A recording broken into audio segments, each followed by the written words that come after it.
welcome to the new members. Great to have you. And we really look forward to seeing you in person in the not too distant future.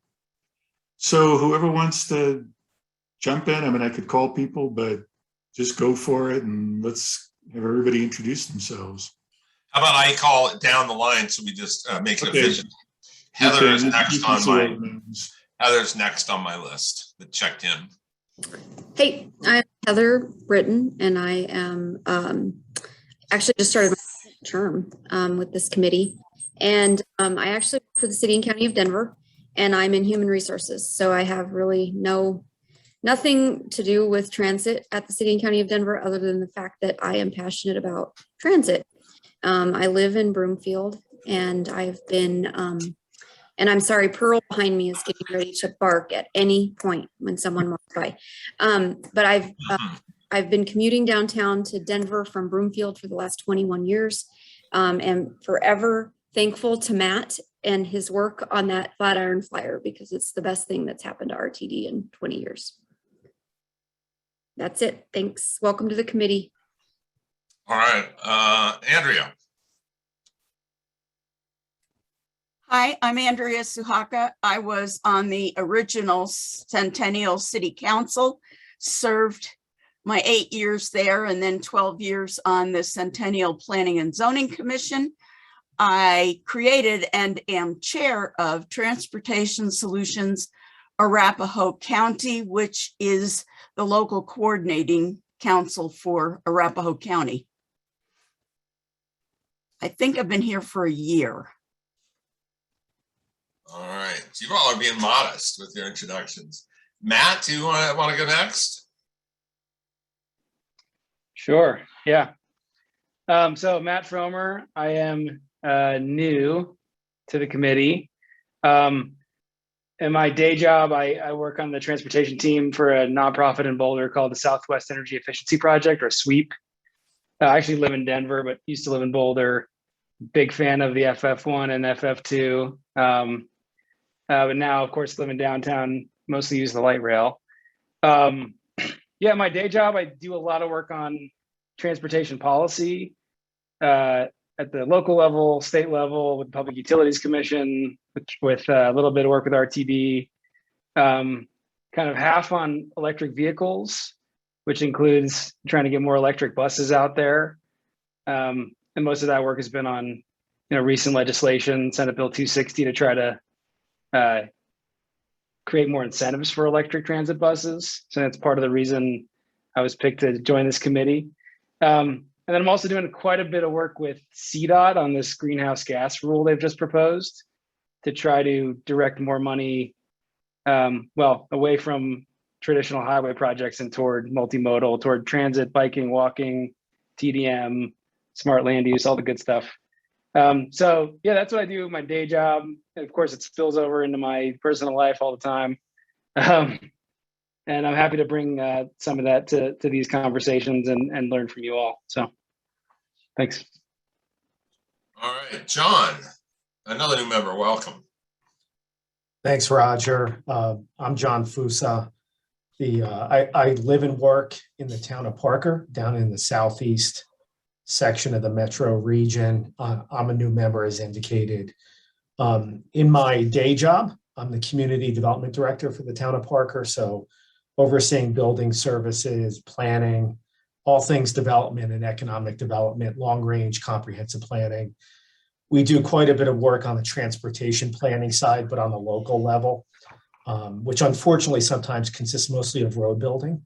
So my planning team is in regular discussion and sometimes hand-to-hand combat with our engineering team over prioritizing bike ped transit versus road driving and road building. So, but I'm here kind of as a Parker resident with kind of an interest and affinity in transportation. Try to use RTD whenever I can, particularly when we go downtown. That hasn't been much the last year and a half. Not way out here in the burbs, but certainly a big supporter of transit. Have done lots of transportation planning and transportation planning projects over the years, both here in Parker and back east in New Jersey, where I was a planning and community development director for the city of Bayonne, which is right on New York Harbor, very urban. Lots of interaction with New Jersey Transit and MTA and the other providers then. So that's my story. Happy to be of service. So thank you. Thank you. I was going to ask you if you have to do hand-to-hand combat with your elected officials now and then, but I won't put you on the spot. Well, that comes with the territory. I'm going to answer that. That's the job. That is the job. All right, next. So hang on. I was just going to say Bayonne to Parker. Now there is a leap of something. I don't know.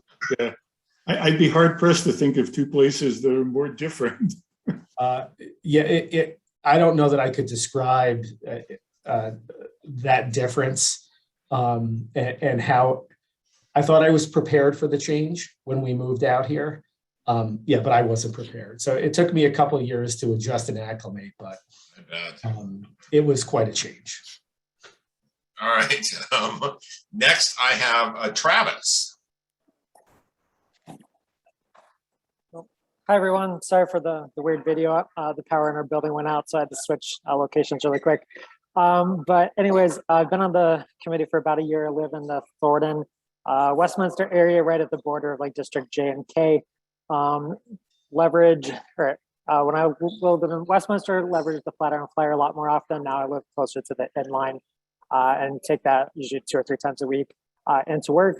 My background, I pretty much spent like the first 10 years or so of my career in transit, working for TransDev, who used to be called Veolia. RTD uses them for outsourced bus services, but they also run a lot of commuter rail lines. And so I worked for them in San Diego and then also in Texas, launching a few different commuter rail lines there. And it gave a little bit of background on some of the same challenges that RTD faces with fast tracks of cost not necessarily coming into plan, or all the unexpected things that can go into planning a project with land use, neighboring or people that neighbor along the future rail lines and stuff like that. Today, I moved back to Denver area, which is where originally from. I grew up in the Boulder area. And today I sort of operate my own company as a logistics contractor for Amazon and FedEx. We operate quite a bit of their like delivery services up in the North Denver metro area. So I'm sorry if we cause a package to be late or something like that. But yeah, with COVID, both of those companies have sort of used a lot of third-party partners in order to ramp up their delivery a lot quicker than probably they were planning to. So that's what I do today. Thanks, everyone. All right, Stephen, another new member. Oh, hello. My name is Stephen Duhan. He, they. I am been using RT. I am a writer. I've been using RT for the last 2 years. How my background is in social and organizational psychology, and I have. Oh my God! I completely lost my train of thought. Backgrounds in social organizational psychology. I got involved. I'm part of the Denver Streets Partnership. And when I saw this opportunity come across, I thought I could provide my viewpoint as an avid writer for the last 2 years. I'm part of the LIVE program. So I'm grateful to have you all be a part of this committee, and looking forward to our conversations. All right, thank you, Stephen. All right, we'll hear from our speakers and Christina later. How about we have a phone participant, 917-3885. Who might that be? Hello, this is Holly Buck with Felsberg Holt Okay. and Olivig, and I'm here with Julie Skeen to help with Reimagine. All right, great. Well, we'll get those introductions when we come to those topics. So, Matt, do you want to talk a little bit about our focus areas? I mean, I was thinking it's almost your last board report, right? It is. I was just unmuting myself. And I didn't pull up that board report, unfortunately. So we report to the board, the RTD board, and they've been actually much more interested, I think, in what we're doing than may have been the case previously. I won't take any credit for that. That's a lot of hard work from people who were on the committee before I came along, including Joanna, of course, because I think for a while, this committee was frankly not doing a whole lot that was directly relevant to the board. And I don't know that the board was much working with the committee, but this committee really stepped up. This was kind of just when I was getting on. So again, I had nothing to do with it. People before me really worked on this and made it really clear to the RTD board that our committee wanted to be more involved, more engaged, working on timely topics, working on big picture issues, and also provide more advice to the board. So we have now been updating them every 2 months, I think. Joanna and I have been taking turns doing that. And just telling them what we're up to and what we're working on. And I did that last month, was kind of a long report with a lot of updating of the issues we had been talking about and some of the concerns that we had, some of which we probably need to get back to again, and just in terms of how we better do communicate with the RTD board. But the big event of the last, here it is, and Roger could put it up.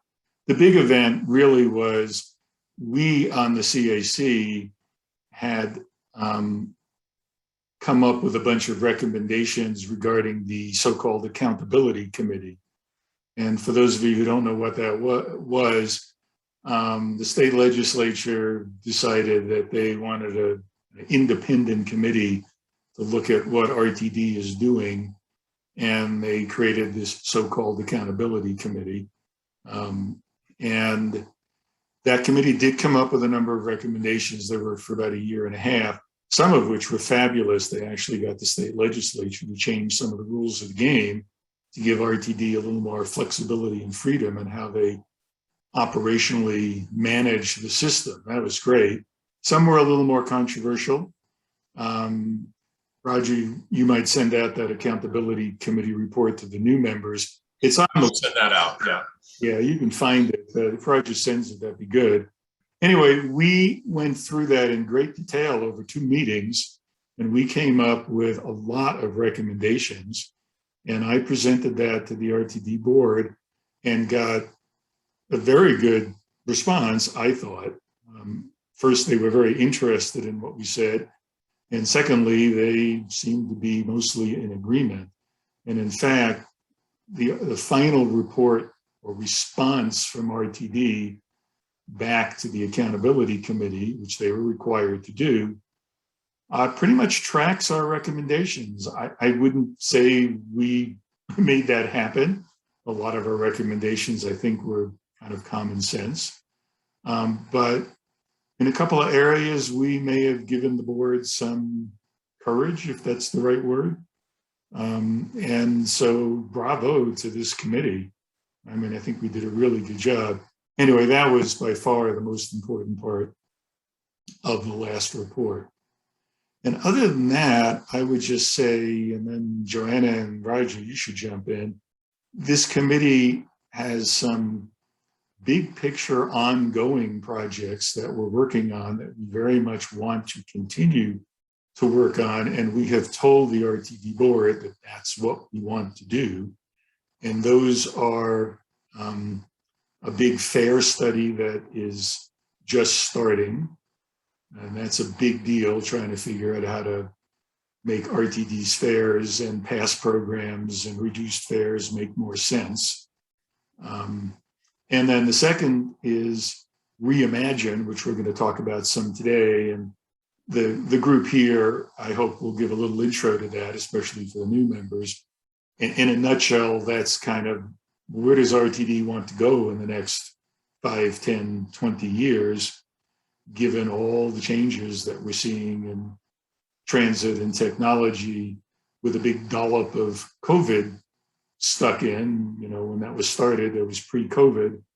And now the question is, what changes will COVID make? So I expect we will spend a lot of our time, continuing time, on those two big picture items.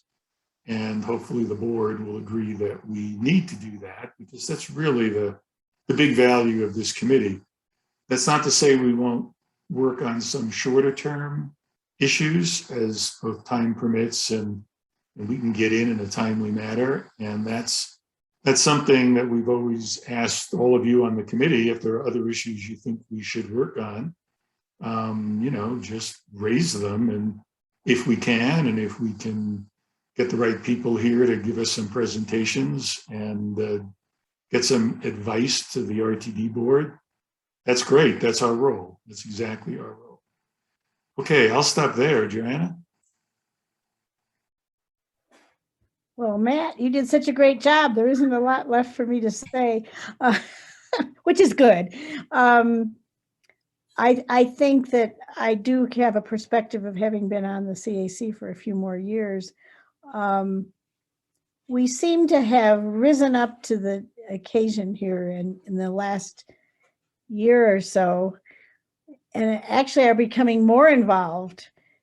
And I guess I can say for a while it seemed, and this we're talking 4+ years back, it seemed like RTD was great about presenting a lot to us, but we weren't being used as much as we wanted to be. And we kind of fussed about that a bit and started to become more visible to the board. And I think it's paid off. And I think it's helped because the team of folks that are on the committee with us have also supported that. And that's been wonderful. So I guess that's what I'd say in terms of projects we're doing right now. I see Roger is putting something up. Oh, well, okay. I just put this up because it gets to, I think, what you were saying, that we really have pushed a bit, and we have a board that is very receptive of utilizing the committee more, where it had at times felt like we were receiving presentations, but not much advice or feedback or recommendations, as Joanna was saying. So I wanted to pull this up, and then I'm going to put up another, and I'll send all these around. These are just kind of notes from Matt's reports to the board, which may be helpful to people. Kind of our takeaways from a work session the committee had in April. And these are the things that have been shared with the board. Don't want to be informed and educated, but this is a group of people that have a wide and vast level of experience, and we want to give back and feedback and utilize that experience in a way that's helpful and useful to RTD. How does the CAC spend time finding consensus and identifying what those recommendations would be? I think that our accountability committee feedback that the committee provided is a great example. We actually held a second special meeting to work on the language and what exactly we would provide back to the committee. And then this last one is an ongoing discussion about, should the CAC report to the communications department? Would it be best to, would it be better if the board office or another entity, another area, just because of how the committee is perceived? Is it a function of communication? Is it a function of advising the board?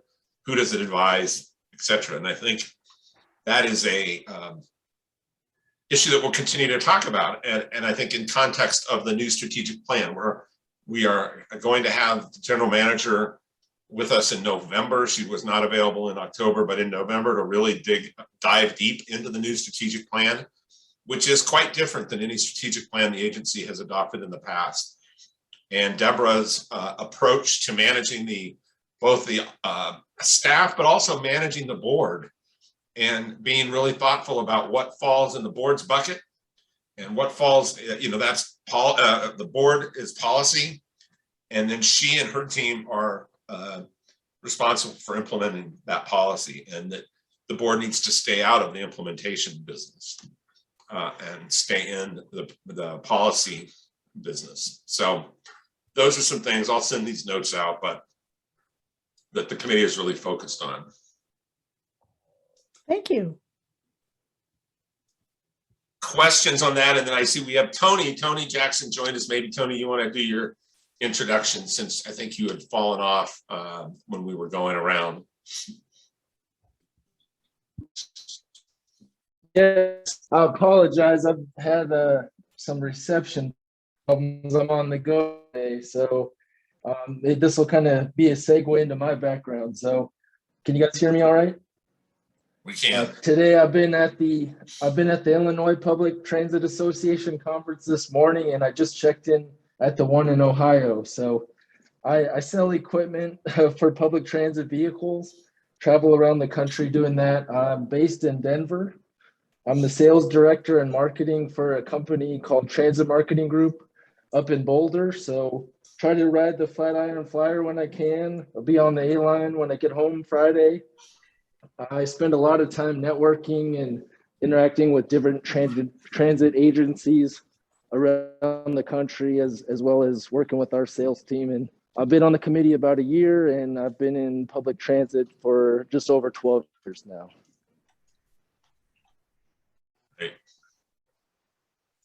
You know, it's I don't know if this was true previously, Joanna would know, but I must say in the 2 years I've been on the committee and seeing some of the new people that have been appointed to the committee, the depth of knowledge of transit and transportation is pretty remarkable. I mean, this committee, yeah, you got silly ex-pols like me, but you actually have practitioners, people who are engaged in transit in a whole variety of ways, not just users, that's important too, but, you know, really understand the industry and different aspects of transit and mobility. And I think that's going to serve us really well, to have that depth of knowledge. That's great.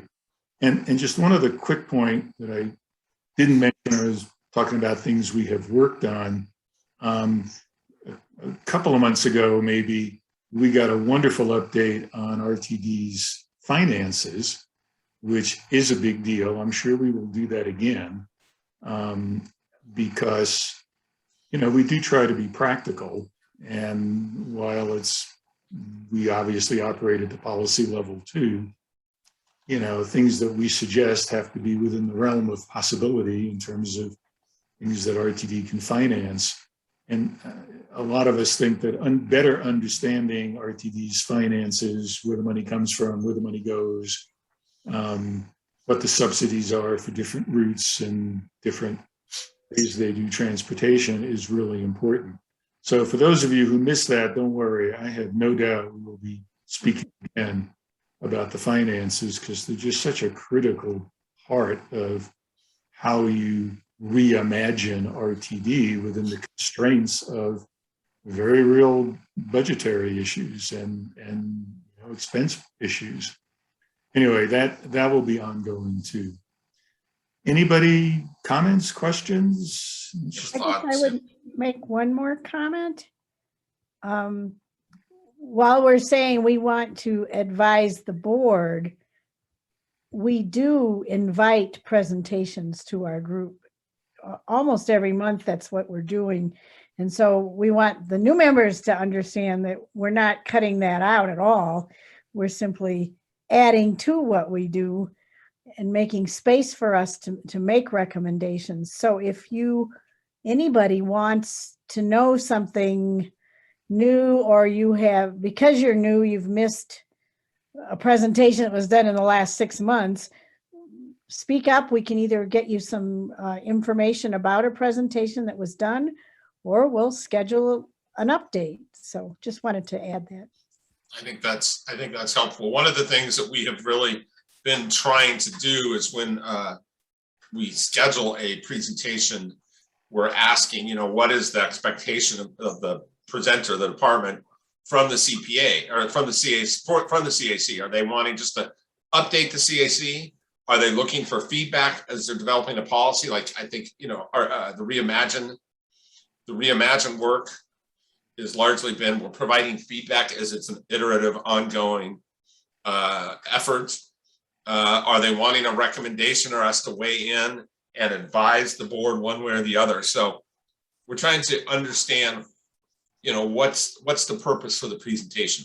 We need to have presentations so that we have the information necessary to make recommendations. So it's all connected, but we're trying to make sure we understand when someone asks us, to present, what is your then expectation back from the CAC?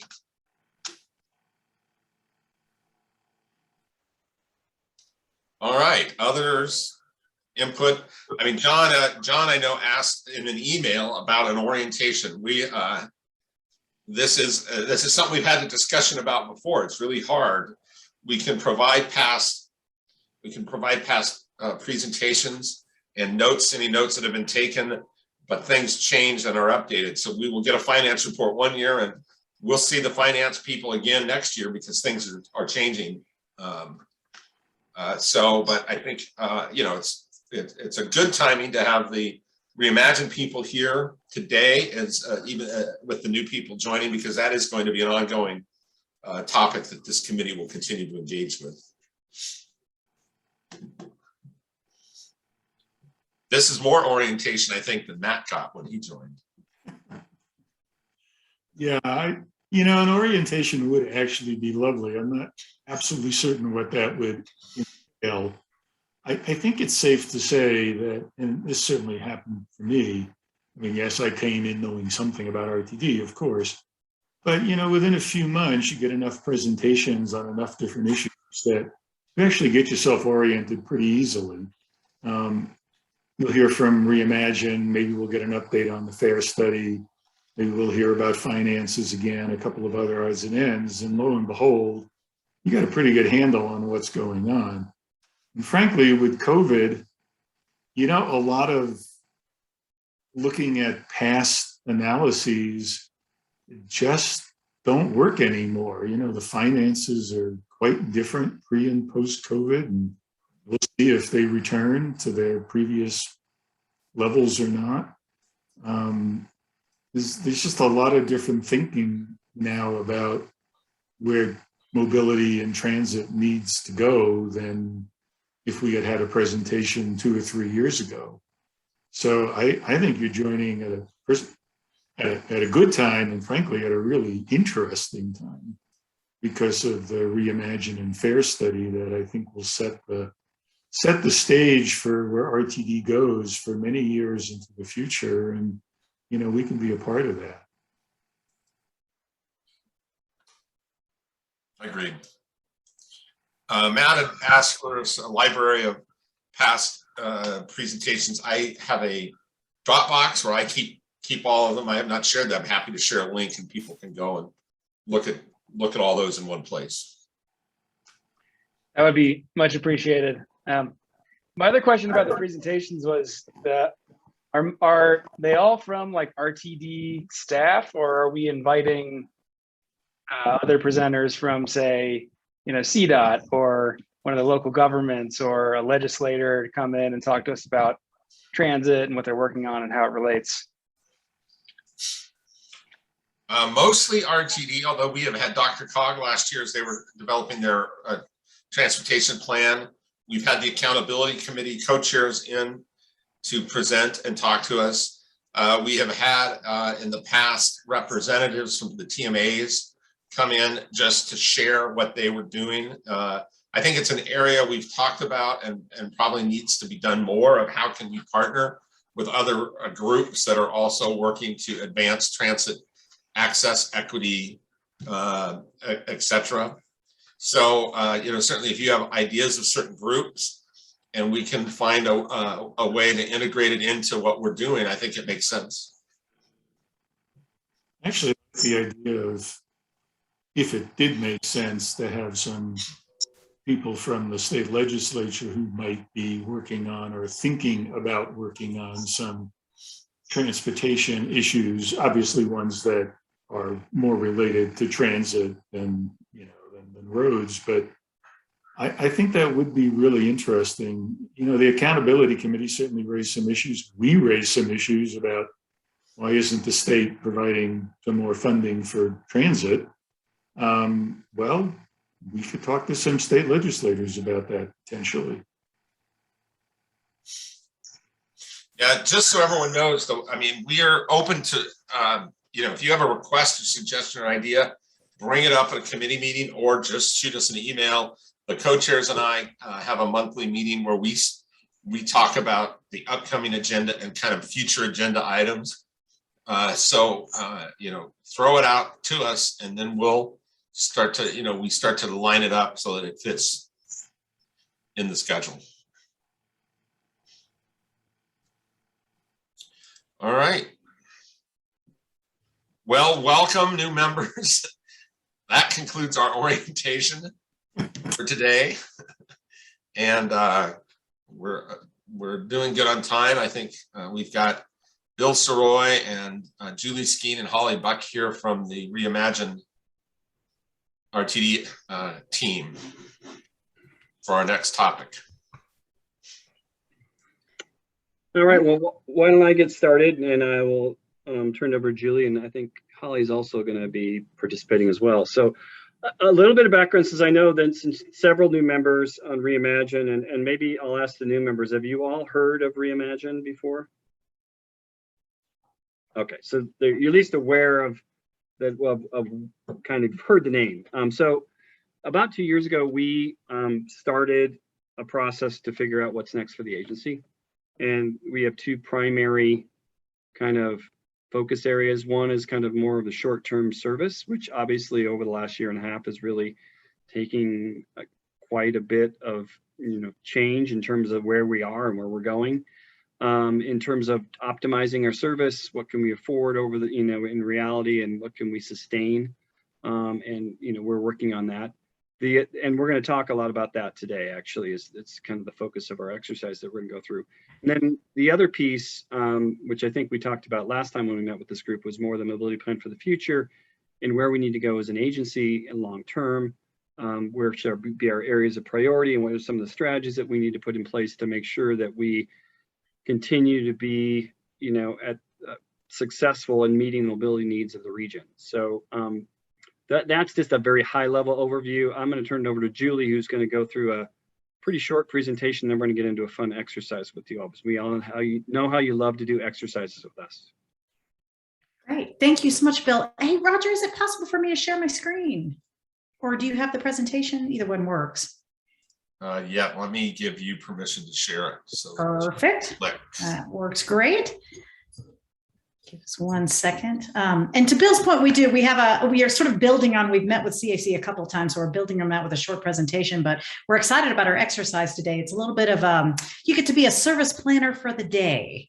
So I think that should be kind of an interesting exercise for everyone. So hopefully everybody can see the screen now. Is that working? Mm-hmm.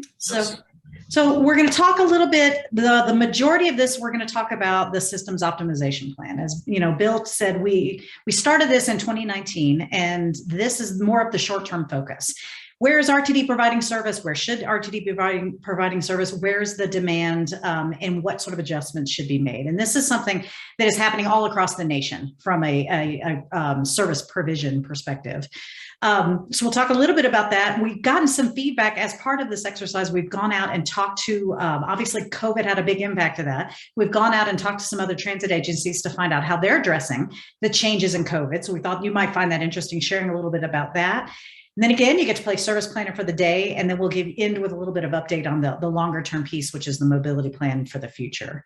So Julie, could you please put it in presentation? Oh, absolutely. I'm sorry I didn't do that. Thank you, Andrea. Perfect. Is that better? Perfect. Okay. So as Bill mentioned, the systems optimization plan was a big focus of ours. We started in 2019, and then obviously COVID hit, and that has sort of turned everything upside down for us. But there was such a wonderful amount of technical analysis and great effort that was put into this. So what we ended up having to do was pivot and really start working in partnerships. Now the Reimagine team working in partnership with service development to look at, to see, okay, all this analysis we did, all this data we gathered for the systems optimization plan, how can that be applied to the upcoming run boards? So obviously RTD had to do some fairly dramatic service cuts during the COVID pandemic. And now slowly there's an opportunity to slowly start rebuilding that service. Well, the nice opportunities, you have all this analysis we did in Reimagine RTD. Now let's help inform the upcoming run boards. So not one thing, if you are interested and want to get into details, and I think I mentioned this last time I was here, the next meeting of our Rebuilding Sub-Service Working Group. So that is a group of stakeholders, Reimagine RTD folks, and service planning to really get together and roll up our sleeves and look at the details of the upcoming run boards. If you are interested in that, just drop a note in chat or let Roger know, and we'd be happy to add you to that meeting on October 19th. And then, like I said, at the end, we're going to talk a little bit more about the mobility plan for the future, which is that longer term piece as we look toward 2050 with all the opportunities of new technologies and partnerships, and frankly, the population growth we're looking at. What should RTD be doing now to prepare for that future? So just starting off a little bit, these were 4 transit agencies that we did a little bit of a deep dive with and really looked at how did COVID impact them and what did they do about it and what are their kind of next steps. So we thought you might find this interesting. These are sort of the key takeaways from a much longer presentation that we'd be happy to share with you as well. Most of these other organizations were already going through sort of a systems redesign, just like we're doing with the systems optimization plan. And none of them halted it. Most of them were a little further ahead of us, but everybody said, you know what, COVID is going to be an issue, but we still have to look at the overall, the way we're providing plans. So they're still moving forward with their redesign efforts. Some, redesign plans were, obviously had to be adjusted because of the realities of COVID, but they're still moving forward with a longer term comprehensive plan. This I thought was very interesting. All of the redesign efforts have been looking at a flatter service profile. So we always joke about the 2-hump camel, right? You have the peak in the morning and then you have the peak in the afternoon, and that's where a lot of your service gets held. There's really a focus right now, and especially post-COVID, we're seeing a need to reallocate that peak to midday, evening, and weekend service. And so it's not just necessarily a 2-hump camel anymore. Maybe it's a little bit more consistent service throughout the day. And again, that's a trend we're seeing nationwide. We get the question a lot about, what are people using to determine how to bring service back? Are you working with businesses to get traffic counts or employment numbers, things like that? And RTD is having a lot of those conversations, but none of the external transit agencies we talked to were using that. They're all looking at ridership. So they weren't really doing a kind of a proactive external outreach effort to determine what they thought people were going to do in terms of travel demand. They're really just looking at their system and determining where that ridership is going. So I thought that was fun, kind of interesting. And then the other thing, and this is something that we are absolutely looking at as part of our systems optimization plan, is to looking at the service standards and really reclassifying routes into tiers or into categories. So it's very clear what the goal of providing the service is in each of those individual tiers. We are providing a little bit more information to the RTD board on the 21st on that. That's going to get into a little bit more detail on those tiers, and we'll be happy to bring those back to you and talk to you a little bit more about them too.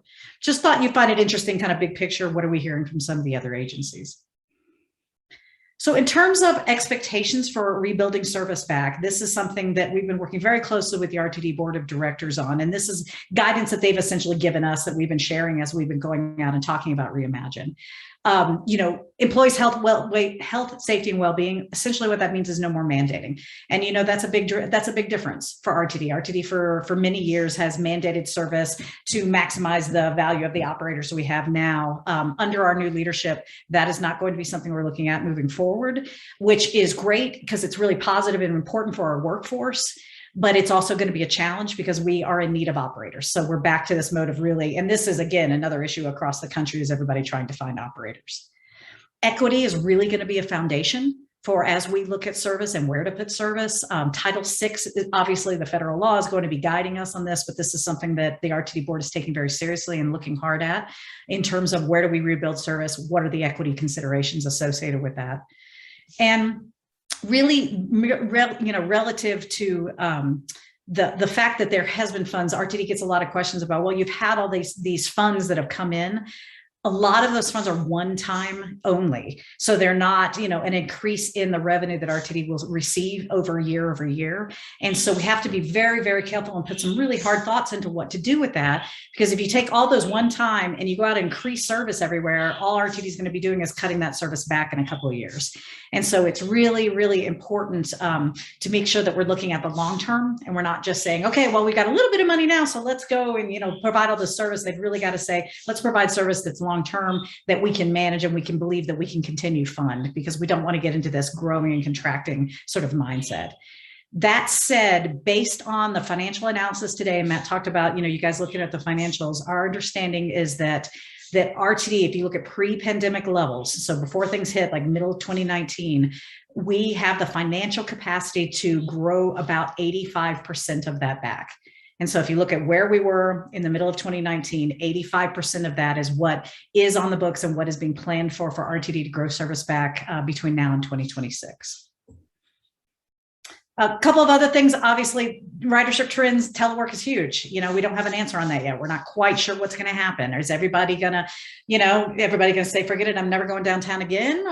Next year, will we start forgetting all about the pandemic and revert to our old habits? We just don't know yet. That is obviously one of the biggest unknowns.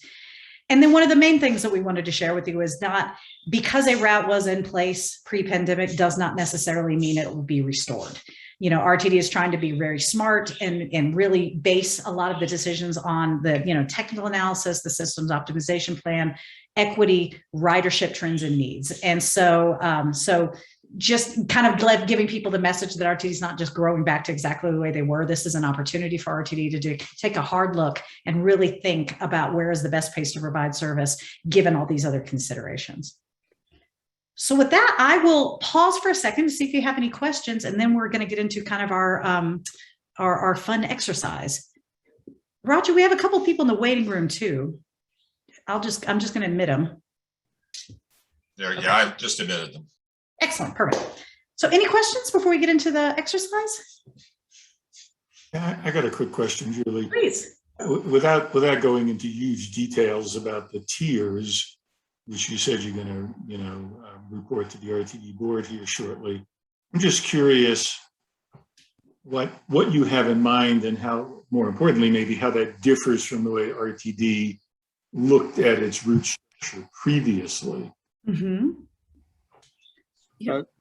Phil, sorry. Yeah, I'll start. I don't know if Holly's still on. We can have her introduce. But I think one of the things that I think that we're doing is with the new categorization, which is still kind of in development. It's not fully formalized. We're going to be having discussions with our board and with stakeholders about it. It's more service-based than a lot of what we have today is land use space. So, we have the CBD local, suburban local, and, regional. Mm-hmm. It's going to be more focused on, what is the purpose of that? It's going to be, what are our kind of core services that, kind of are the backbone of kind of the system? What are the ones that are connecting to that backbone? Then there's going to be, on top of that, there's going to be routes that are focused really on those commute trips, mm-hmm. Because they provide that supplemental service during that commute period. And then the last one is that community piece, which is probably the one where we need to kind of the most focus and partnership on. Those are going to be like the flex rides or somewhere where, fixed route service may not be the answer to providing that kind of service. So that should give you a general flavor of what we're thinking about. Now, like I said, we're going to start that discussion with our board next week, and that's kind of subject to change just based upon their feedback as well as feedback we get from others over time. And just one other quick question. And this is a pre-COVID question, since we would have data maybe. Is RTD an agency? Because I know around the country the agencies vary. A lot of the trips are, of course, commute in the sense of home to work or home to school. In RTD's system, is that in fact the large majority of the users, a small majority? Do we even know how that plays out?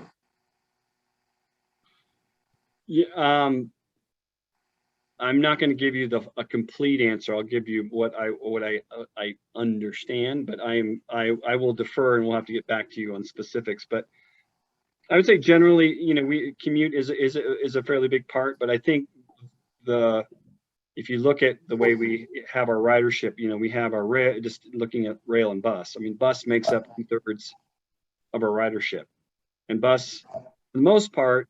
I mean, we do have our regional services that are more commuter oriented, but a lot of that local service that those, longer fixed route connector services are our bread and butter. The zeros, the 30s, the 15s. I mean, those make up a big chunk of our ridership. And so I would say there is, we do have a fair amount of people with commuters, but I still think the majority is kind of more of that non-commuter base.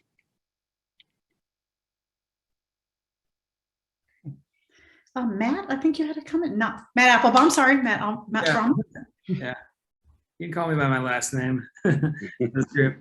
Yeah, I had a question about the timeline for like the rollout of the service, rebuilding service. Mhm. You mentioned 2026. Yeah.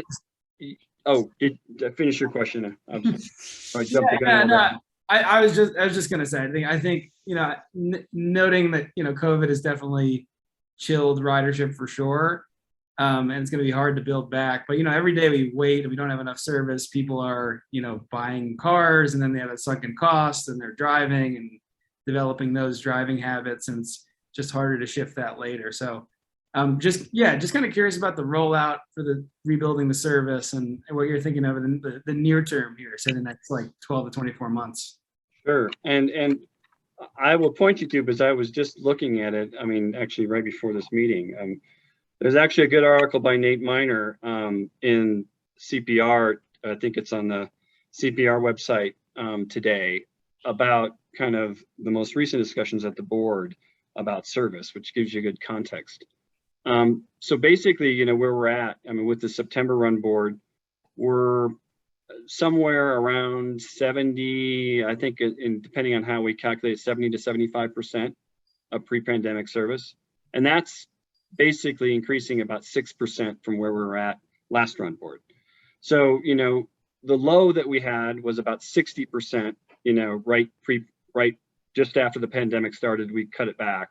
And we've been gradually building up. I think what we're seeing, and this article gets to it, is we're seeing that uptick in ridership, but we're also not seeing it to the point where it's nearly back to pre-pandemic levels. We're trying to kind of meet it. But the one mitigating factor that I would say that is really hampering us is our operator shortage. Mhm. We are, as Jesse Carter, our lead service planner, said last night, we are, with the September run board, which we just started earlier this month, we are struggling to meet our service rollouts with the operators that we have. So that's one thing that we as an agency have to work out. And that's, I think, as maybe we've talked this before, that's not just within RTD, that's industry-wide, but it's also outside of industry. Your trucking companies, anybody else is struggling to find those kind of, some of those workers, and we're in that boat too. So that's another mitigating factor that's hampering our ability to get more service out, unfortunately. So what we have planned here is, with the January run board, like I said, you'll see with this article, there's not much proposed increased service. I think it's basically pretty flat. But we're hoping in May, the following May, so a little less, I mean, probably like 9 months from now, that we can have another increase to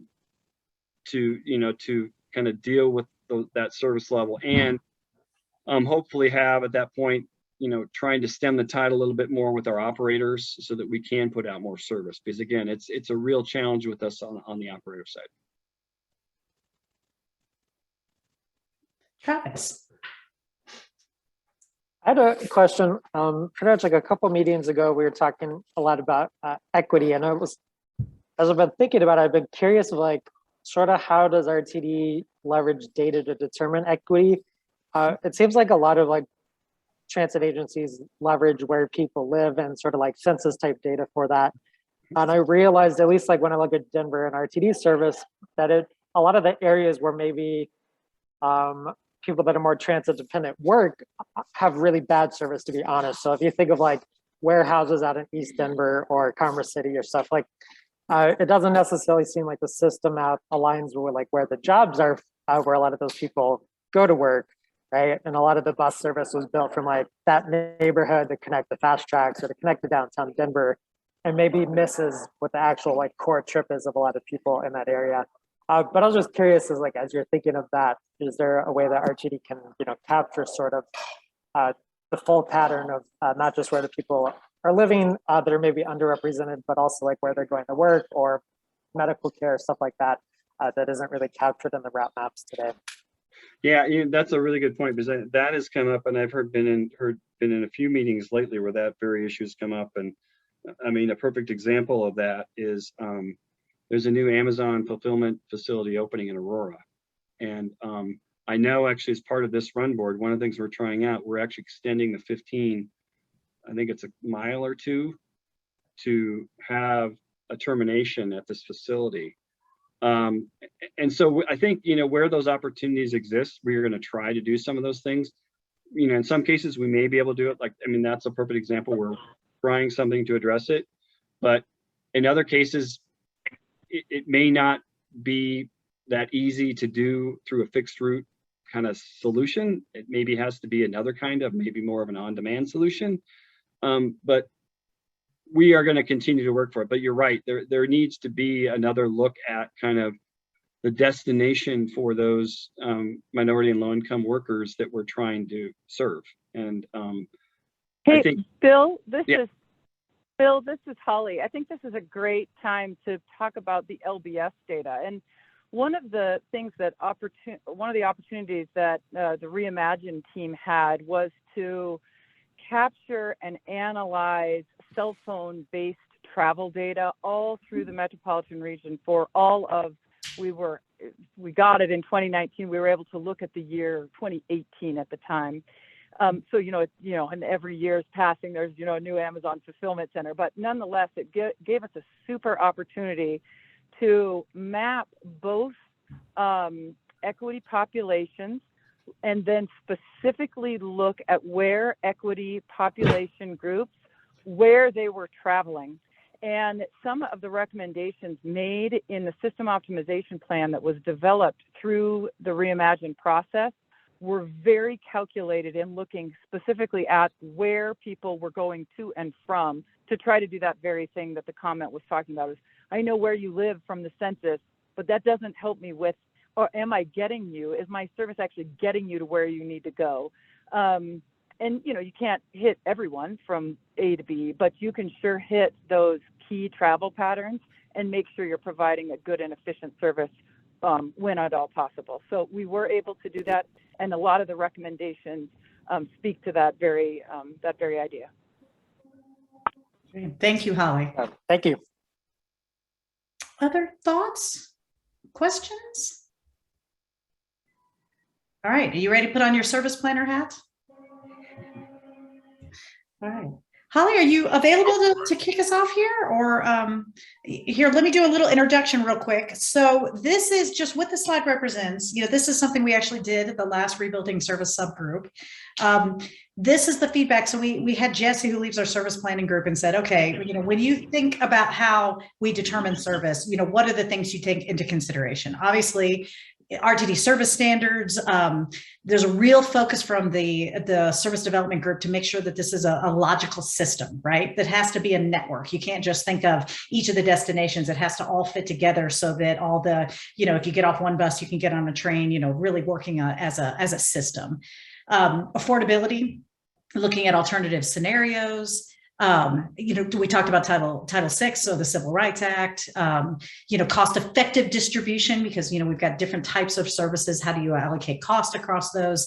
And then, as your great example about the new Amazon facility, what has changed? When we take a look at what's going on with service, what has changed in terms of land use patterns or new facilities, those types of things.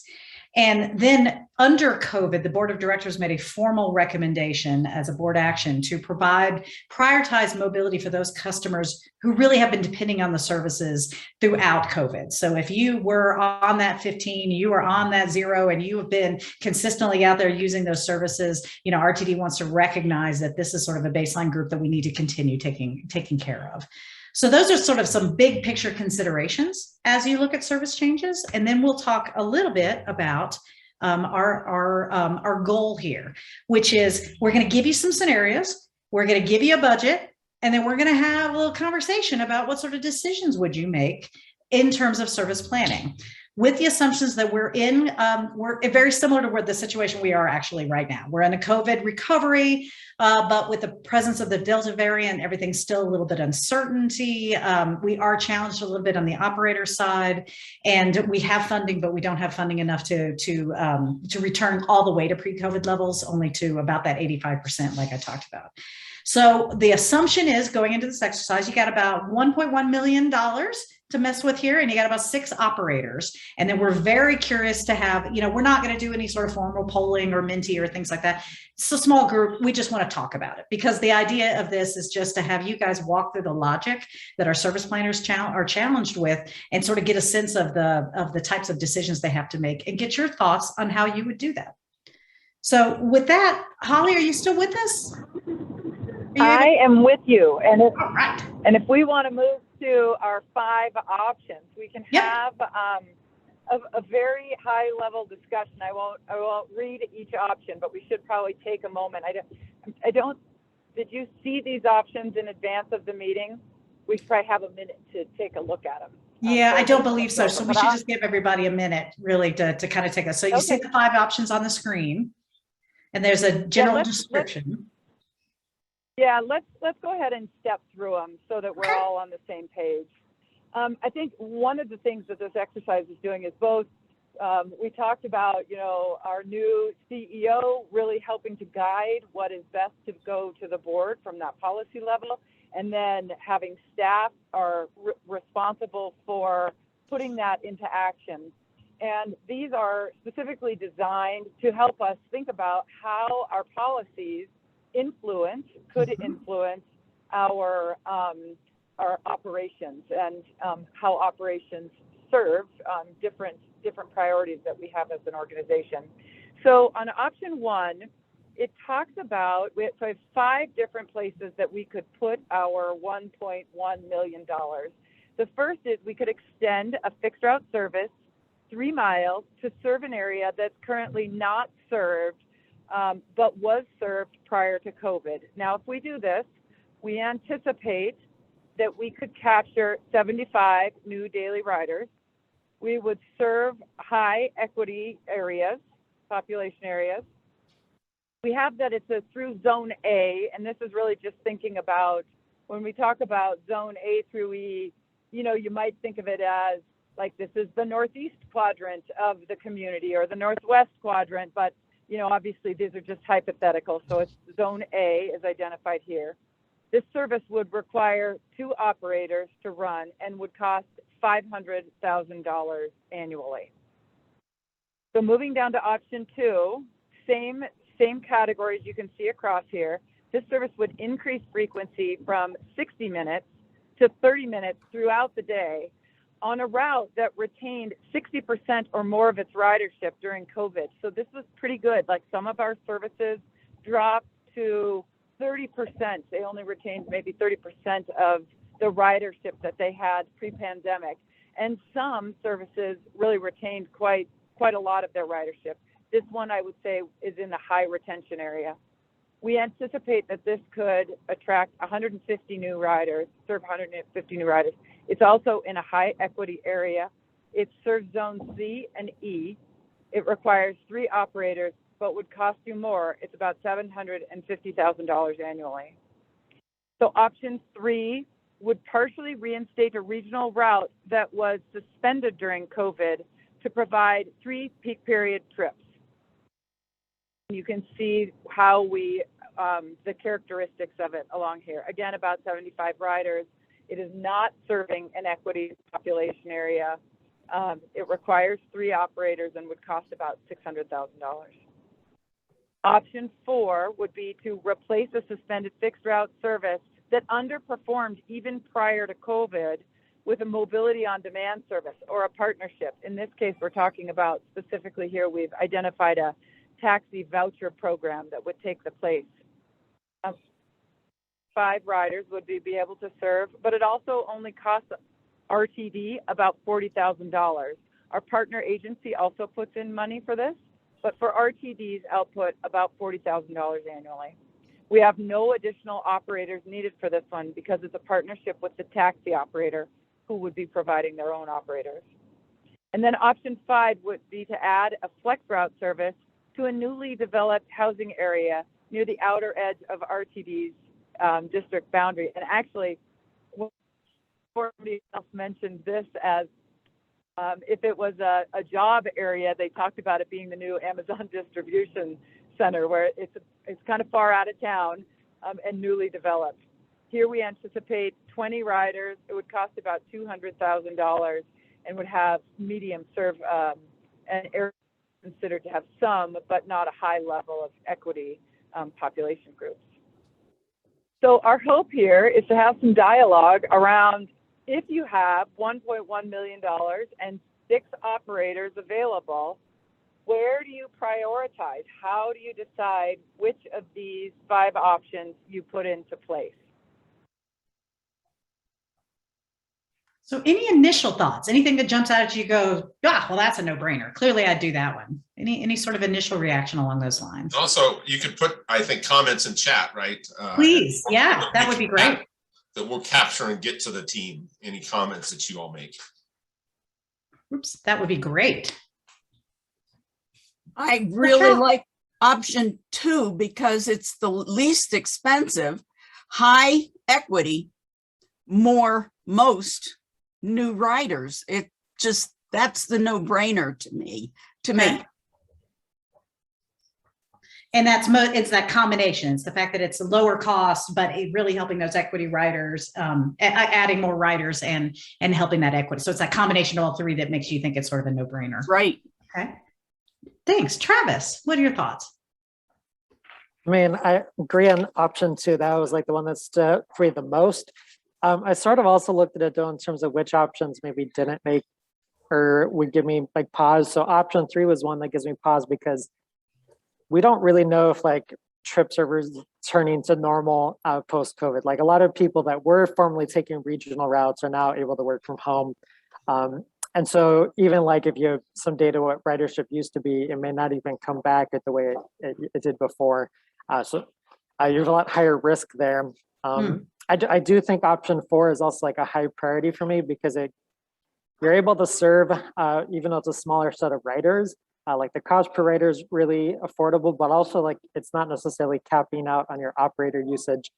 I guess one of my questions on number 5 is a little bit similar to that of like a flex ride, the smaller vehicles they use, maybe is not quite as difficult to recruit an operator as like a full-size city bus. I don't know if that's true or not, but so as I was looking at it, like option 2 makes a lot of sense, but maybe 4 and 5 do also from like a recruitment perspective if they're tapping into a different sort of staffing pool than a normal bus operator. Mm-hmm. And that is a good point. Sometimes with the smaller vehicles, a CDL is not required, which could open up our pool of potential operators for that taxi voucher or on-demand service. Other thoughts? Because you can't do it all. That's what's always the challenge with these types of scenarios. You might look at it and think, well, gosh, I just do all of these things, but you're limited. So, with your limits, Matt, what are you thinking? What's jumping out at you? Well, I think for me, you made this a little too easy almost. I would do options 1 and 2, but I would do them, and I know they add up to a little too much. I'll talk about that. I would do them even if the new equity population served weren't high. That's where you made it a little too easy. Even if they were, let's say, medium. I also kind of wonder when you do your analysis, this is all hypothetical, but new equity population served, whether you're looking at who lives and works in the area or who actually would take the service, because those might be different things. Mm-hmm. They might be very different for a whole variety of reasons. We're concerned about both, I suppose. You want to give people the ability to use the service, but it still may not work for them because their commute times may be so long and they may have to transfer and they may have to do all sorts of other stuff that it's great that we provide the service, but they just can't take 2 hours to get to wherever they're going, and 2 hours back. But that said, I mean, I I would tend to look at the ones that have the highest ridership at the lowest cost per boarding, unless they really didn't serve people we're trying to serve. I mean, if they were really terrible at that, or there was some other fundamental flaw.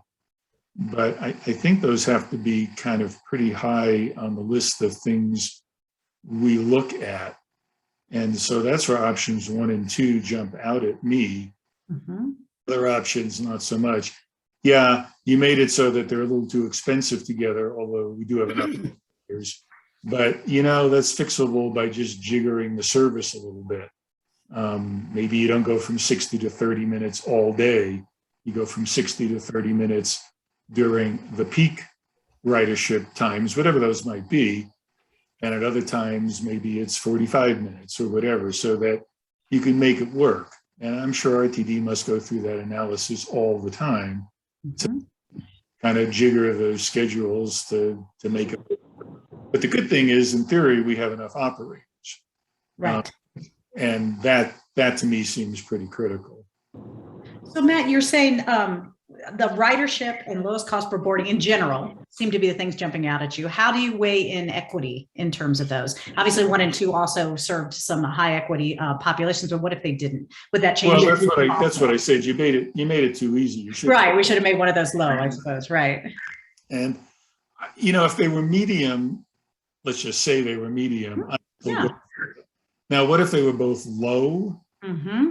No, I'd have to think about that. Okay. Relative to the other ones. It does partly get back to my question of these areas where these populations live and work, or are these actual riders? Right. Yes, that might be different. In fact, I'm sure it's different, but I don't know how much different. So that would definitely be a little bit more of a puzzle. Although, you know, the other 3 options aren't any better. So if those really are the only options I've got, options 1 and 2 still look like the better options. Got it. Even if they were low in equity, right? Just the way you set up this hypothetical. Yeah. Oh, absolutely. And again, this is just designed for a discussion. We did get a question in the chat from Danny about what is the basis for the numbers and it changes an anticipated daily ridership. And the assumption would be these would actually be riders. For the assumption of this exercise, that this would be that they came out of our travel demand modeling, and we would assume they don't actually would increase people on the buses, not just provide opportunity. So hopefully that helps Danny a little bit. Did you have any other thoughts, Danny? Yeah, one other thing. Please, Holly. Thought that I just wanted to point out. I do agree that, you know, the service development group, certainly when they are in the details, they are modifying and tweaking the services to fit within the budget.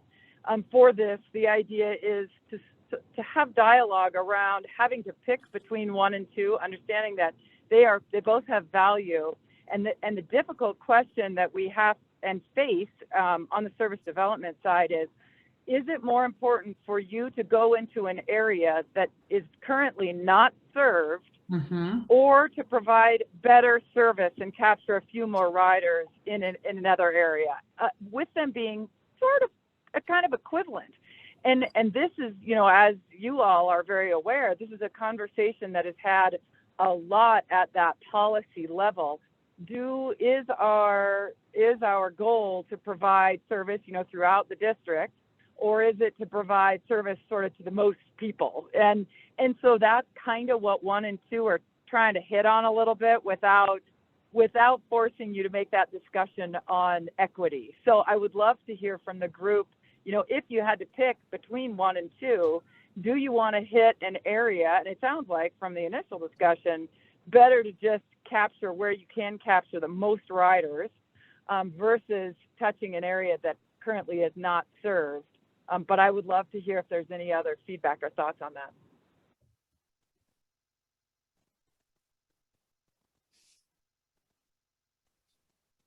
So this is John Fusa. I'll speak up.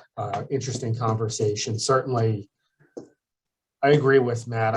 I do think I'm looking at ridership and then the efficiency, which is the far right column, cost per boarding. So certainly one of the first two options, one or two, using kind of the direction and parameters from RTD and the RTD board is where I land. With regard to that, I think in terms of rebuilding service, it's a really tough choice between covering new territory or new areas versus improving headways and service on existing routes that maybe are underserved.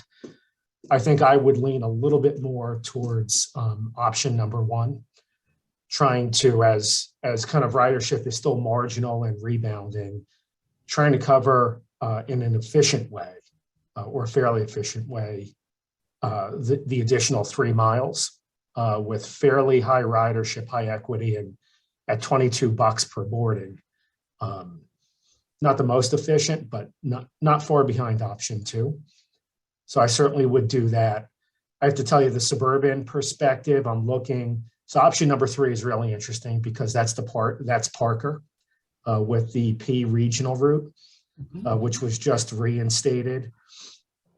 But I'm here not as a town official, I'm here as a resident of the Southeast.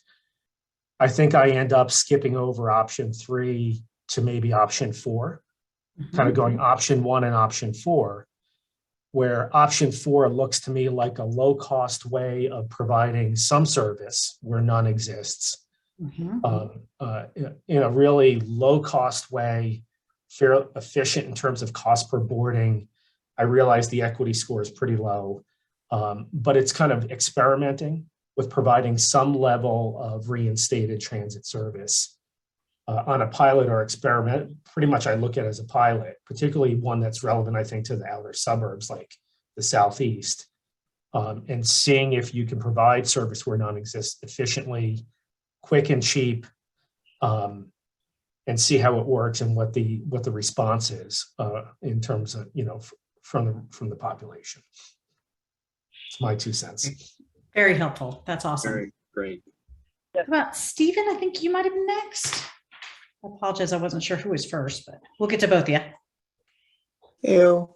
I would go with option 2, 4, and 5. Being someone who has kind of been that person waiting for like the bus that comes every 60 minutes. It's on the ground perspective, that bus could or could not come. And to be honest, having a bus that maybe comes that's more reliable, and also having a more redundancy of kind of like communication between the rider and the and like kind of like the route itself would probably just kind of like, rewarding efficiencies and like supporting like redundancy and information being come across would be more beneficial than having a bus that comes then extends out and would if that's like the same bus that comes once an hour, that's not, I mean, if that bus is missed, it's 2 hours for the next bus to come. Right. That's, I mean, like that's a luxury some people don't have, and that's just not that's just not, in my opinion, not equitable. Great. Thank you, Stephen. Really appreciate that perspective. Matt? Yeah, I think Danny had a comment. I just didn't want to give him a chance. Oh, sorry, Danny, did I miss it? No.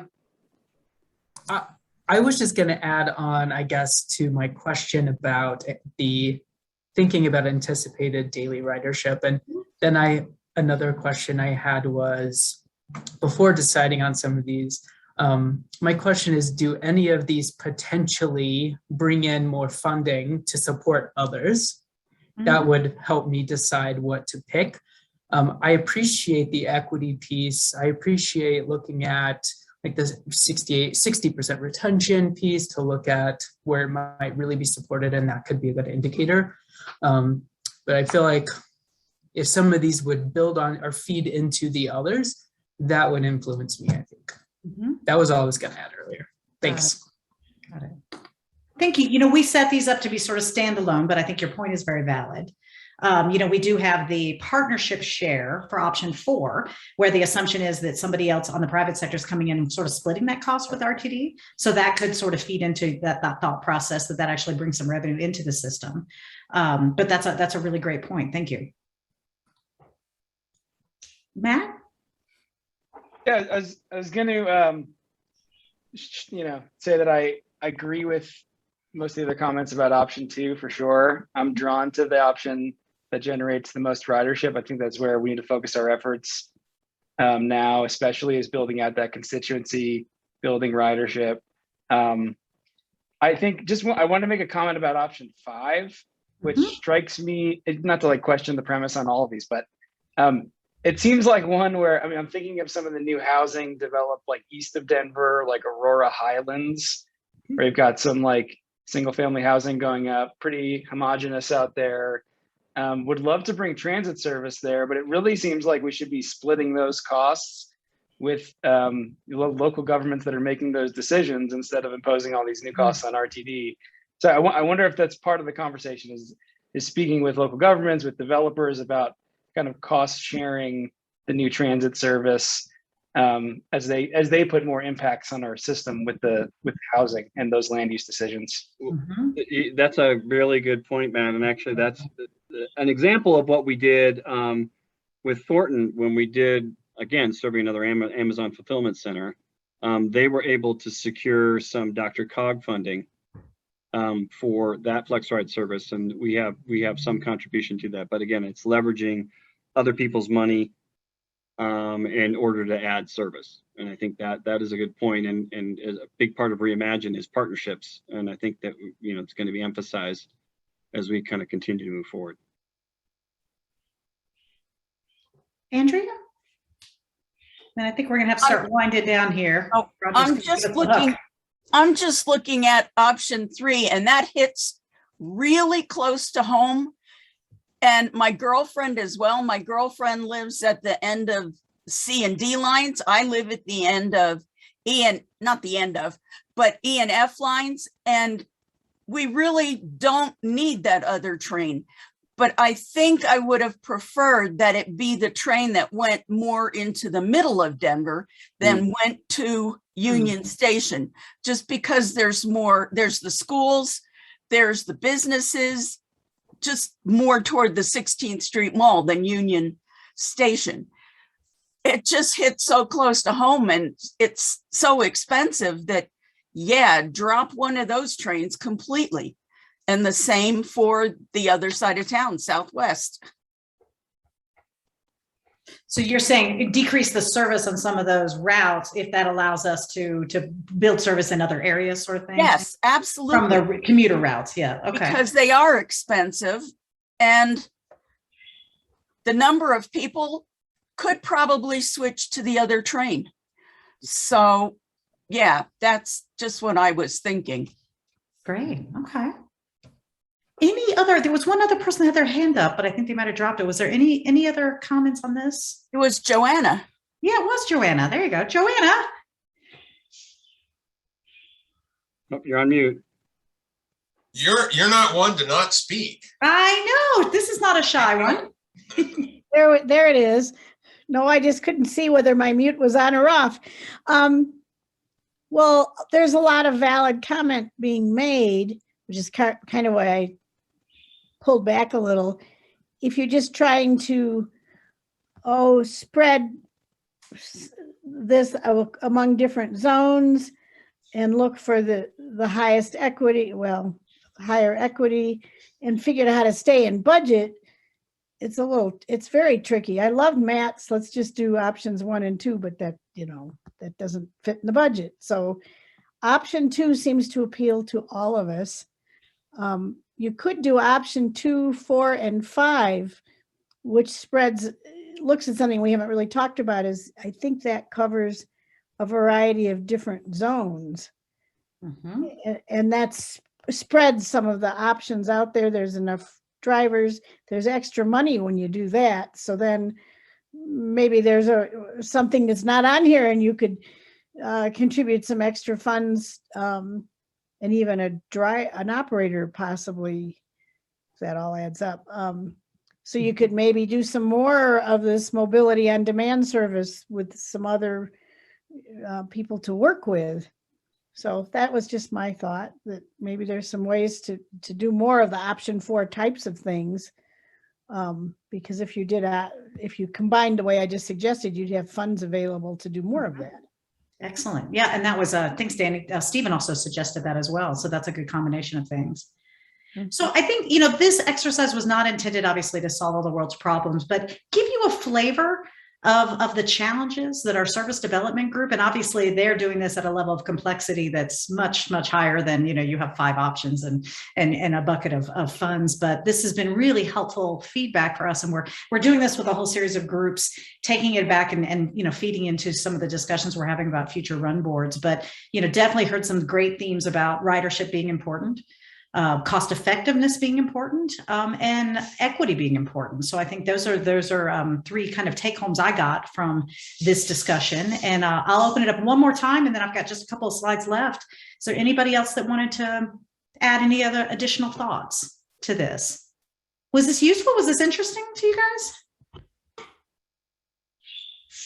Yeah. I'll jump in and say, I think this is the kind of thing I wish we could. I have lived through service change meetings for 17 years at RTD.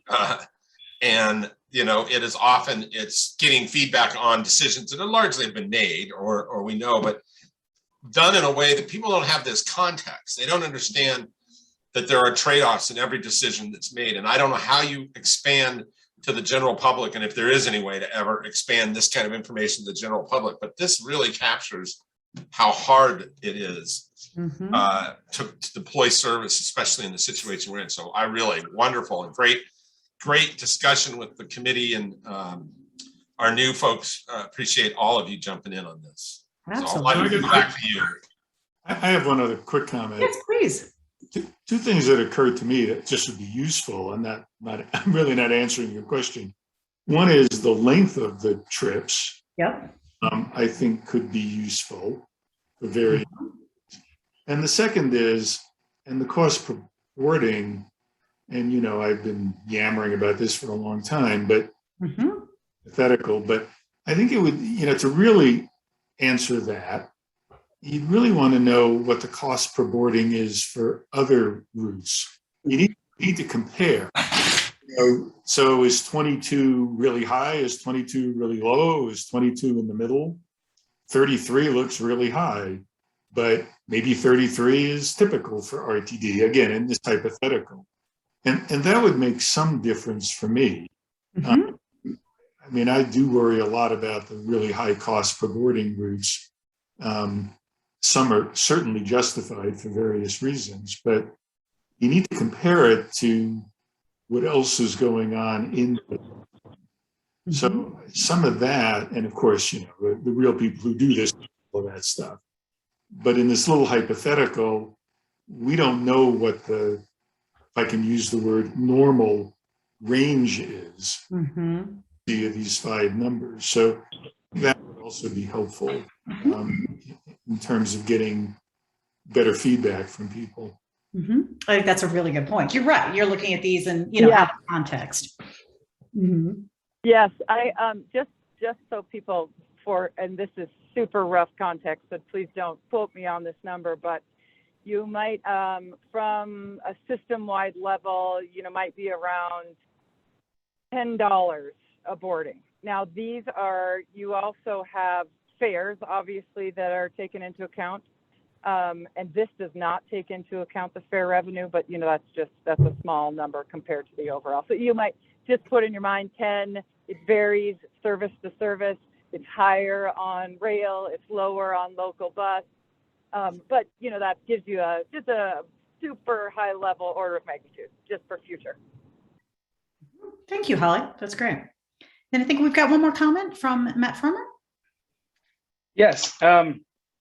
Just a thought about, and maybe this would add more columns and complexity, but thinking in the spirit of partnerships of maybe translating some of these options into like reductions in vehicle miles traveled, greenhouse gas emissions, and then local air pollutants, since we have like an air quality crisis on the Front Range and a climate crisis. And that way, like, we're sort of speaking the same language as some of our partners as they set their climate targets and look for opportunities to invest, things like Denver's 2A money into solutions that will reduce emissions. Similarly with the state, right? We've got this greenhouse gas pollution reduction roadmap and some pretty ambitious goals for transportation, and they're looking for strategies to do that. So each of the options had a corresponding reduction in greenhouse gas pollution that might attract investment, attract partnerships, and that sort of thing. Got it. Great feedback. Thank you. Stephen, I think we've only got time for one more because I've got 2 super quick slides left, and then I know we want to save some time for Pauletta next. Stephen? Yeah, the one thing I just want to say, like in the app, it's also kind of like talked about in the absence of like city planning on top of it. Because I mean, like you could have routes, but it's like you could it's like replace each bus route with like bike infrastructure and walking mobility. I think it is mentioned there, but you don't have to really subscribe to the 5 options if you have different collaborations and dynamics. Excellent point. And recognizing that land use decisions made by local municipal, governments have a dramatic impact sometimes to transit and transit options. So that's excellent. Well, I hate to cut us off. I could do this all day, but I just wanted to leave with just a couple real quick highlights on our mobility plan for the future. So again, we've been talking more the short-term systems optimization plan. Now this is looking into the long-term, into the future of 2050. One thing that we can establish now, that if we were trying to decide exactly what the future is going to be in 2050, we will be wrong. And I know that surprises you guys. So what we're using a series of tools to look at various scenarios. So we can say, here is a range of what could happen in the future that could impact RTD. So we're developing a whole series of scenarios, and then we're developing approaches and strategies and tactics to be able to move forward with to make sure that RTD is best preparing for that range of futures. So that's what the mobility plan for the future is focusing on. And we're super excited to come back to you maybe in the November timeframe, Roger, if that works for you guys, because we have this very this awesome modeling tool. It's called EMAT, and it works with our travel demand model. And it starts giving us some actual data. So if we say there is a scenario where people are just decided telework is the way to go and nobody's doing the commuter routes anymore, what does that mean in terms of ridership? What does that mean in terms of cost? What does that mean in terms of impacts to RTD? So as an example, so love the opportunity to come back to you in a couple of months and provide some of this feedback and really start talking about what RTD should be prioritizing and focusing on for the future. And then with that, just wanted to give you a quick heads up. We're doing a lot of these meetings right now, TMOs, TMAs, community advocacy groups, but you're going to see a lot more of us in the winter. We are going to have a very robust survey that we're going to be putting out at the public. It's going to have recommendations both for the systems optimization plan and the mobility plan for the future. We're going to have public meetings, telephone town halls, and continue with a lot of other meetings. So just so you know, a lot of what we're doing right now has been more of this kind of smaller group meeting, gathering information, but you're going to see a lot more public facing work in the future. And then with that, if you're interested in the Rebuilding Service Working Group, October 19th, we also have a really exciting presentation to the board on the 21st. If you're interested in sitting in, it's going to have a lot more detail, especially on the systems optimization plan. So with that, if any last questions, or I want to make sure that we save a few minutes for Pauletta as well. Right. Thank you. Thank you so much. Maybe before we hand it over to Pauletta, Danny joined us late. Danny, we did introductions at the beginning of the meeting. If you want to take 2 minutes and do your quick introduction for our new members. Sure. Sorry for being late. I'm Danny Fisher. I joined this group in August of 2020, and I'm not representing the Lieutenant Governor's office, but that's where I work. I lead training and outreach for AmeriCorps State and National, which is housed in the Lieutenant Governor's office. And then I'm an online member of the faculty teaching conflict resolution at Columbia University. And I joined this because I think a lot about the experience of public transportation. And that's often what I talk about. And I think Matt was saying something that really speaks to me when I first joined. I talk a lot about that. I think we have to look at that with modeling too. So that's my connecting comment with the last thing there. models need to include the experience of it, why people would choose to continue writing or start writing. So that's what I bring to this group, I think. Sorry again, I'm late. Nice to meet all the new folks. Thank you. All right, Matt, do you want to take it, hand it off to Pauletta? I didn't know I was taking it, but it's really easy. I'm going to hand it off to Pauletta. Well, thank you, Matt, and hello, everybody. You should introduce yourself for all the new folks, of course. Yes, absolutely. Well, hello, everybody. I'm Pauletta Tanilis, and I'm the Assistant General Manager of Communications for RTD. And my department oversees marketing, public relations, and engagement, customer care, which is all of our customer service functions, and government relations, local, state, and federal, and the coordination on that level. But also the function of the Citizens Advisory Committee happens within the communications department as well. So we partner with Roger and are so happy to have all of you as a part of our extended family here at RTD, and always looking for ways that we can capably use the CAC and your collective brain power and insights and wisdoms. So we'll be looking forward to that moving forward as always. So I have just I'm going to go through this presentation very briefly. It's just hitting a couple of highlights that I feel would be good for you to know. I'm going to go ahead and share my screen, and hopefully you guys will be able to see my screen. Let me see here. Yep, this is it. Can you guys see the presentation? Yes? Okay. Yep. Rock and roll. Excellent. Okay. You can just make it full screen. That would be great. Oh, full. It's not full screen? Or the display mode. Oh, it needs to be in presentation mode. Oh, I do have it in presentation mode. That's strange. That's really weird. Sorry about that. It's all right. Oh, I wonder why this is doing this. Display settings up at the top. Yeah, but it is showing in display mode. That's really weird. Gosh, guys, I don't know. That's all right. Let me just see here. Guys, I'm doing it. Can you? Yes, I'm coming to help you. Christine is coming to rescue me here. This needs to be on that computer. I know. Why is it not? I don't know why. Why is it not showing up on there? I'm sorry, you guys. Just escape from your PowerPoint. Let me stop sharing for one quick second. Okay. So move this. Let me see why. To that computer. I know, and I did that in this. Let's see here. Let me try this again. No, move it one more time. Here? No, move this whole window to that computer, to the laptop. Can you? Okay, here. And then now you should have it. So this is show. Let me see if this shows up. Is this going to be in screen view now? Okay, here we go. And then you should be. Can you guys see it in presentation mode now? No, but you're a lot closer. You need to click one thing to get it. I mean, I do this all the time. This is why I don't understand why this is not working here. So this is very strange. I don't know why. It looks to me like you got it set, the setting right. So just go with your. Okay, so I'm going to just go with it, and this is easier than the last one. What happens? How about that? Okay, so I was just going to give you guys a quick overview of our strategic plan in the event that you guys have not heard the basics and high level presentation about this. So we have been working for a matter of months, as I believe you know, on our strategic plan, which we call Change, Challenge, and Connections. This was approved by the RTD board August 10th.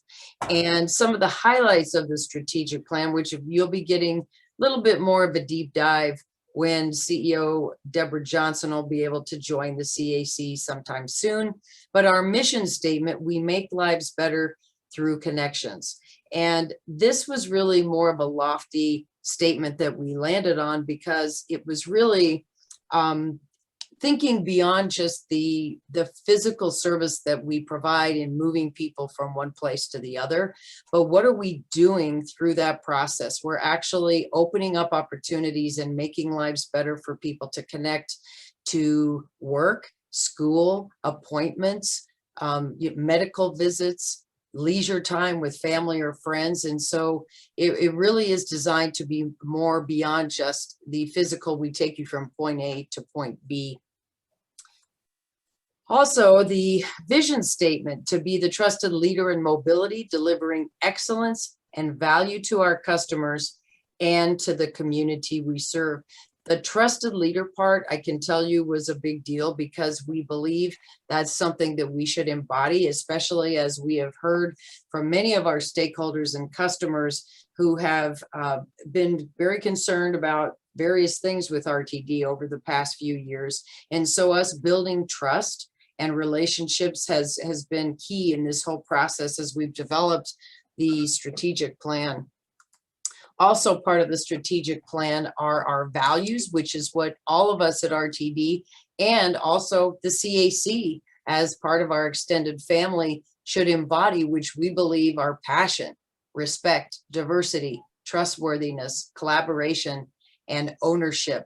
And all of these things have very brief, salient descriptions, and you can go onto our RTD website. We actually have a web page that is designed for our strategic plan specifically, and you can actually click on each one of these and it'll flip and give you the definition for what that really means to us as an organization. Also, our strategic priorities are the 4 success outcomes or things that we're really shooting for as it comes to what we are keeping top of mind in everything we do: community value, customer excellence, employee ownership, and financial success. Those 4 elements or pillars, if you will, are key to everything we will be doing now as that drills down then into tactics and metrics that we're going to shoot for.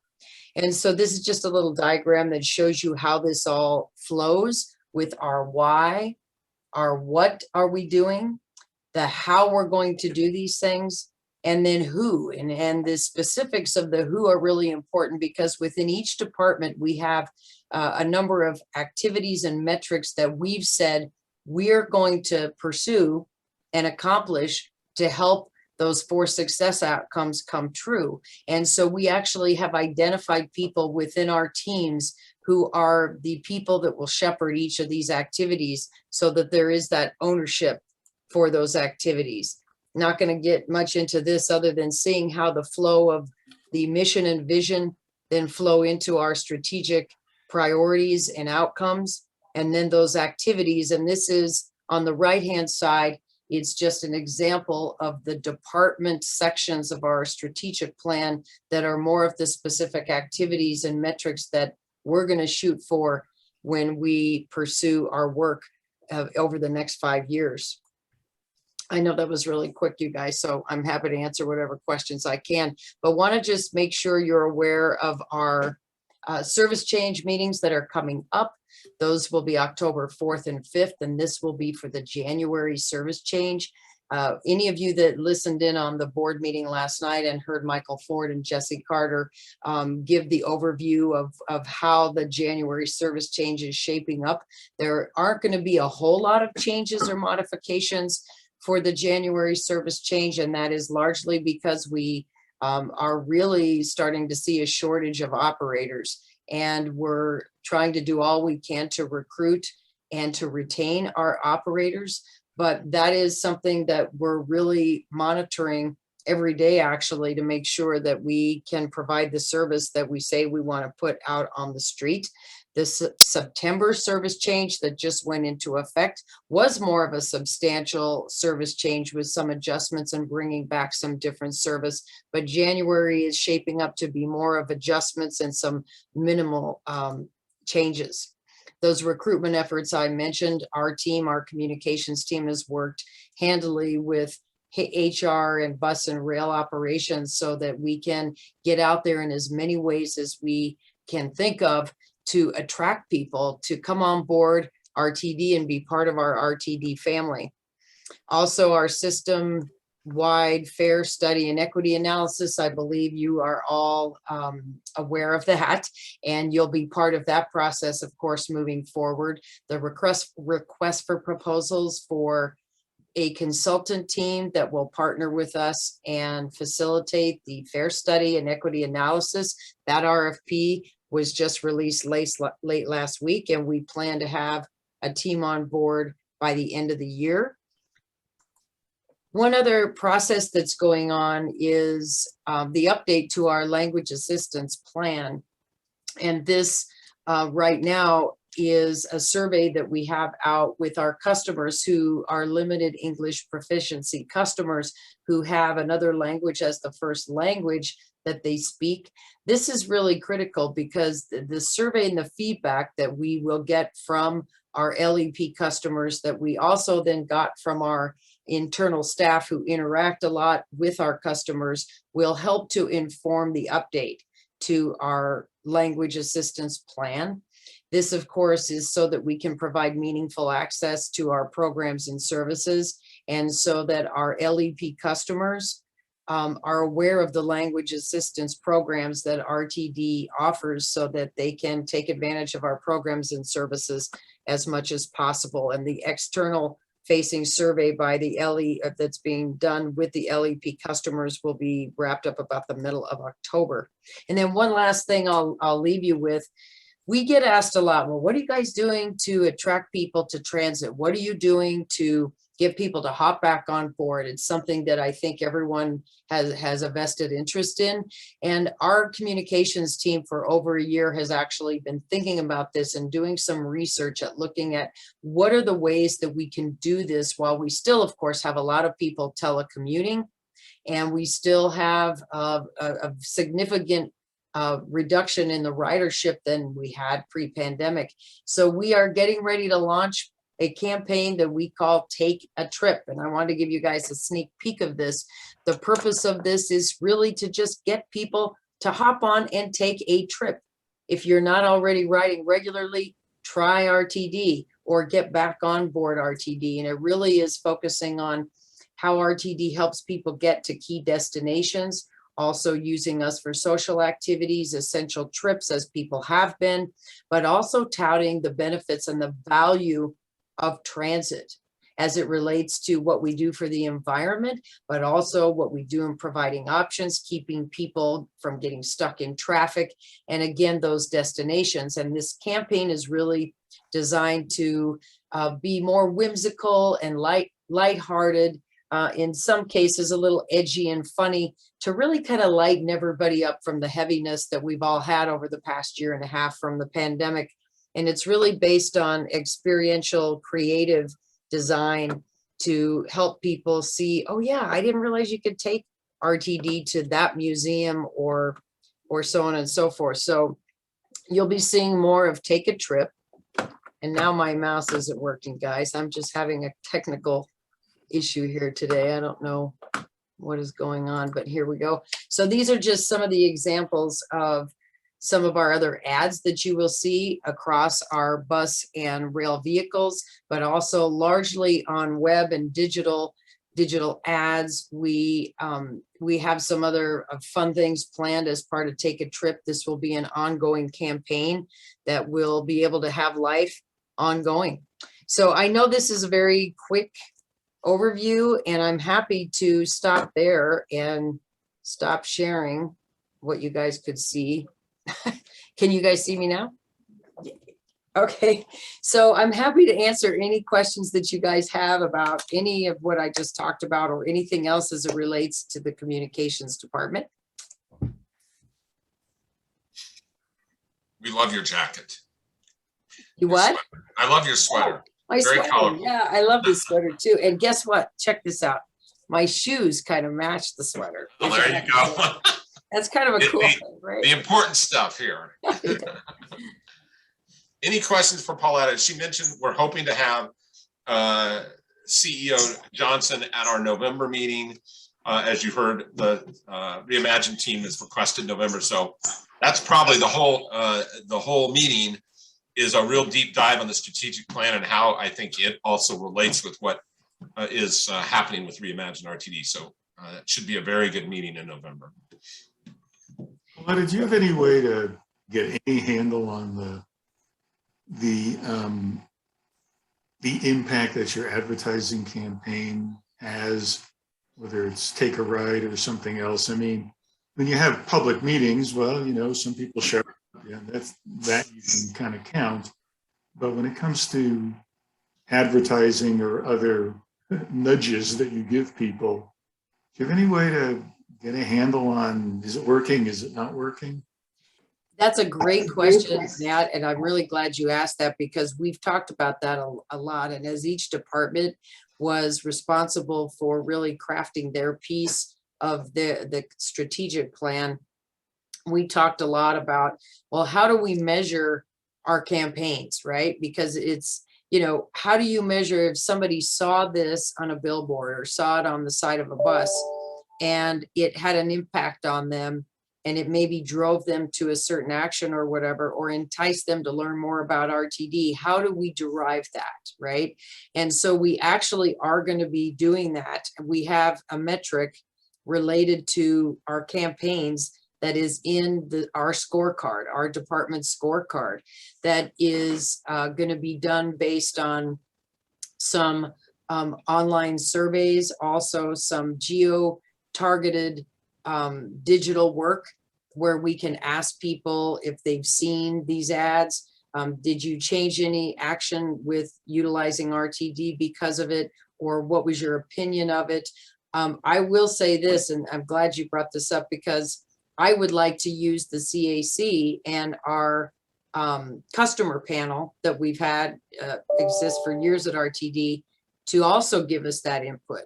And so that's something that I'd like to have you guys look forward to give us some feedback on what you're seeing, what your impression is, and even what you're hearing about it, because that's going to be valuable to us.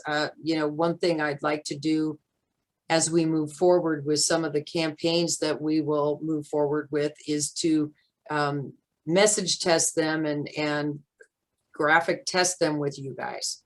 And we did that with this campaign with the customer panel. So some months back when the team was refining this campaign, they went to our customer panel, which is a panel made up of bus and rail riders that ride frequently. And they tested a lot with them, and they asked them, if you were the marketing department, what would you do and how would you try to, what would be the things you would focus on? What are the phraseology? What are the photos and what have you? And they gave us some really good input. And you know what they told us is why we created the campaign we did?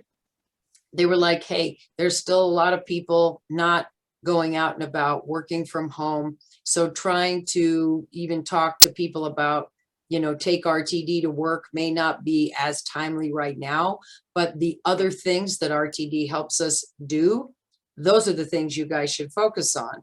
And some of the messages, some of the, you know, edgy phrases and what have you, we developed based on the feedback that we got from the customer panel.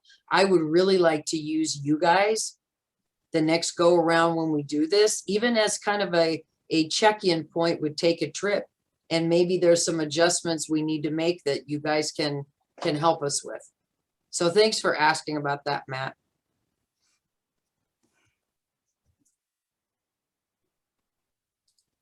Danny, go ahead. Thanks. I like this idea of Take a Trip, getting people just to try it out and doing so in an interesting way, whether that is with humor or with anything that is catchy. I do like that a lot. And we have talked about in past meetings, I feel like some things tied to this, what would get people to ride again. And again, thinking about the experience, one concern I have is that could be successful and that would be great. If it's a bad experience or inefficient, or if the train doesn't show up or something, that is going to possibly turn people off. And that would always be a risk. But something that I sometimes share is that there are some of our stations that are in great condition. And there are some of our stations that are absolutely horrible, and they're rusted out, they reek of urine, signage is falling apart, and it looks like no one cares about the station. And then if I see something that's really interesting and I'm like, they put a lot of effort to bring me in, and maybe I'll try this. And if I happen to go to one of those stations to experience that, I'm worried about an effective marketing campaign with a bad experience and how that could affect people long term. And so in ways I want your work to be successful with that. I think that's a really interesting idea. And I also like the kind of lightheartedness in such a dark time. And that I do think people appreciate levity, and there's a place for it, and it's noticeable and memorable. So I think that could be really cool. And I still worry about what happens when someone you are effective in your messaging, someone gets there and they have an experience that I often have. And I'm so committed to public transportation that I try not to care. But I think in the last meeting I shared, like, I've had some experiences recently where I'm like, I'm at the end of my line, I think, to like care anymore, because the experience has to get better for me to still think it's a valuable thing. Does that make sense? It totally does. And I will say what you're saying, we hear that, right? We hear that from time to time. I mean, the customer care center, they take in a lot of calls and emails and what have you. They process them every day. And, those are the things that, we know are out there. We can't be everywhere and fix everything that is happening at every part of the system all the time, which is a hard thing, because that customer experience that you're talking about is so important to every customer every time they ride, right? If they have a bad experience, they might not ride again or for a long time or whatever. But again, what I can offer is, if you know about those stations or bus stops or things that you're seeing, to please let us know, because I will say we do get those to the right place, and they do move on those things. I mean, our customer care group, or even one of us, if you're seeing these things, we will do something about it and get it to the people to make sure that they can rectify it if possible. Or if it's like a bus stop, we get this a lot too, a shelter or a bus stop that isn't RTD's property to maintain. We will make sure that we get those to the city or the whatever special district is overseeing that shelter, bus stop, or what have you. And so that is something I can say that we do a really good job of, is the follow through. And it doesn't always happen quickly, or we can't get out and fix something at a light rail station maybe tomorrow, but it definitely gets in the mix, and we do the best we can. And the safety and security aspect is the same thing. If somebody has an intimidating experience while riding the train or the bus, and how can they feel safe or better the next time? Those are things that our security folks are always looking at too. Thank you for sharing that too. All right, well, we're past the 5 o'clock point. Good meeting today, I would say. And we are on for the third Wednesday of October at the regular time, 3 to 5 p.m. Some of you may have an old calendar that shows our evening roundtable with the board and the senior leadership team happening that evening. Instead, we are not going to be having that. Obviously, we're not gathering yet. But we're in discussions with the board office. Paulette and I have talked about it. I spoke with Barbara McManus, who's on today, about some sort of a virtual roundtable, maybe breakout rooms like we did internally with staff and board members. We'll figure that out, and we're looking for a date that might work. All right. Well, then everyone have a great evening. Thank you. Really good meeting today. Nice to see you all. Bye-bye. Thanks, everyone. Roger.